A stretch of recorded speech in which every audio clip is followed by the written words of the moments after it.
Party के राष्ट्रीय प्रवक्ता प्रोफेसर माफ कीजिएगा डॉक्टर अजय आलोक हमारे साथ जुड़े हुए हैं। आरजेडी के राष्ट्रीय प्रवक्ता प्रोफेसर नवल किशोर हमारे साथ जुड़े हुए हैं।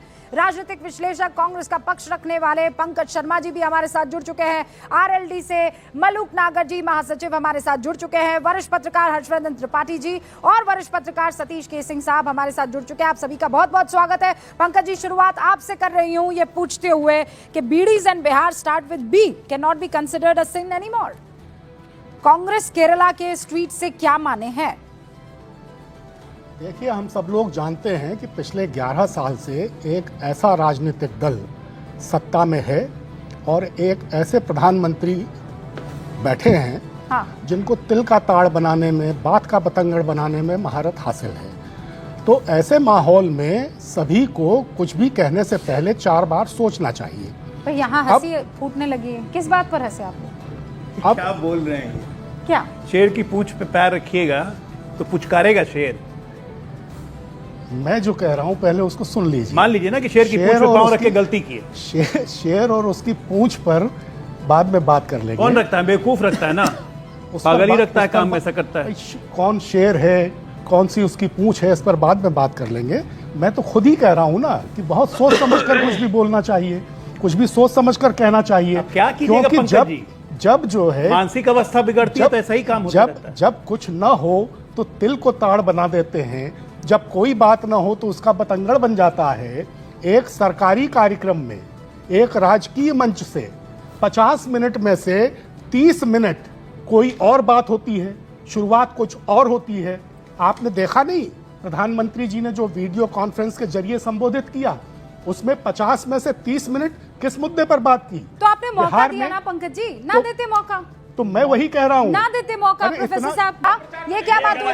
मैं दोबारा लौट कर आ रही हूँ बीडी वाले मुद्दे पर, बिहार और उसकी राजनीति पर, और सीधा सवाल आज की तारीख में यही कर रही हूँ कि ये मसला जो शुरू हुआ था वोट चोरी से, वो आ गया माँ बहन की गाली, और उसके बाद आप देखिए पहुंच जाता है बीडी और बिहार तक। पंकज जी, क्या आपको ये नहीं लगता है कि कांग्रेस पार्टी के तमाम बड़े लीडर्स को इस बात को समझना है और समझाना है कि यहाँ पर एलीट माइंडसेट वाला मसला नहीं चलेगा कि साउथ वाला कोई भी आकर कुछ भी बोल जाएगा, ये तो बिहारी है, ये तो टॉयलेट और ये साफ करते हैं, बिहारी तो बीड़ी पीते हैं, बिहार इज इक्वल टू बीड़ी, और फिर सोचेंगे कि बिहारी उनको वोट कर देगा। देखिए, इस तरह की बातों का कोई समर्थन नहीं कर सकता, मैं तो कतई नहीं करता हूँ। अगर बिहार के लोगों के बारे में इस तरह की बातें कही जाती हैं तो ये ठीक नहीं है। अब असली मुद्दा क्या है?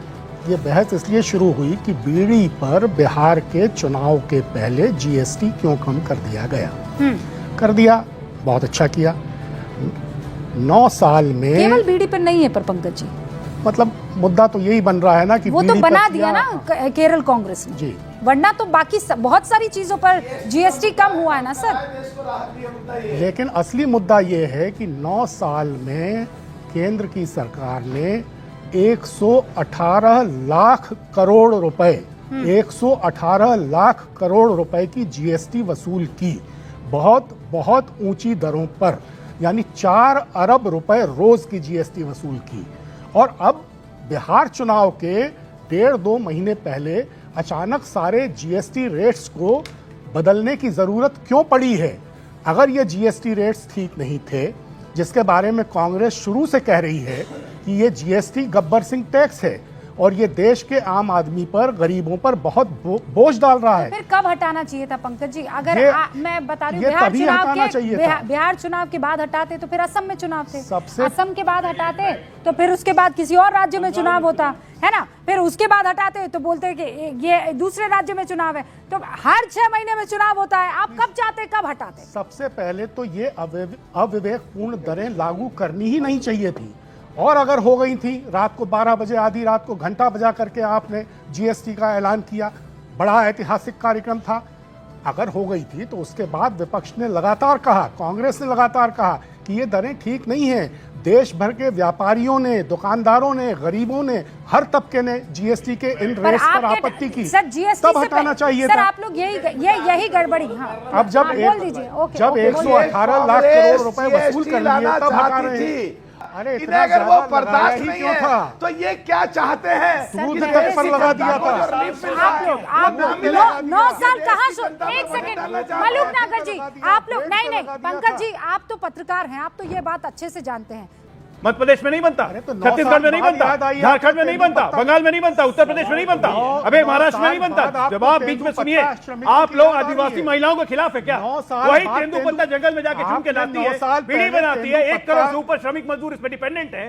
सबसे पुराना कुटीर उद्योग है हमारा, और उसको सरकार राहत दे रही है। आपको दर्द हो रहा है? 9 साल पहले और यहाँ पे लगाया राहुल क्यों था? गांधी, एक मिनट, और एक जरूरी बात जो बार बार जब कहा जाता है ना कि जीएसटी 8-9 साल लूट लिया, मैंने देखा पंकज जी जैसे विद्वान व्यक्ति भी ये कह रहे हैं, अरे भैया जब ये लागू हुआ और उसके पहले जब ये सेल्स टैक्स, वैट ये सब था तो दोगुने से ज्यादा टैक्स था। यानी अब जो घट गया, आप जरा कल्पना कीजिए, 2002 में असीम दास गुप्ता पश्चिम बंगाल के उनके एम्पावर्ड कमेटी थी, कम से कम ये तो समझिए। प्रदेश सरकारें जीएसटी का तब विरोध कर रही थी। आलोक जी, क्या एनडीए के समय नहीं कर रही? एक बात समझनी चाहिए, के समय नहीं किया। पंकज जी को एक बात समझनी चाहिए, सर तो ऐसे में तो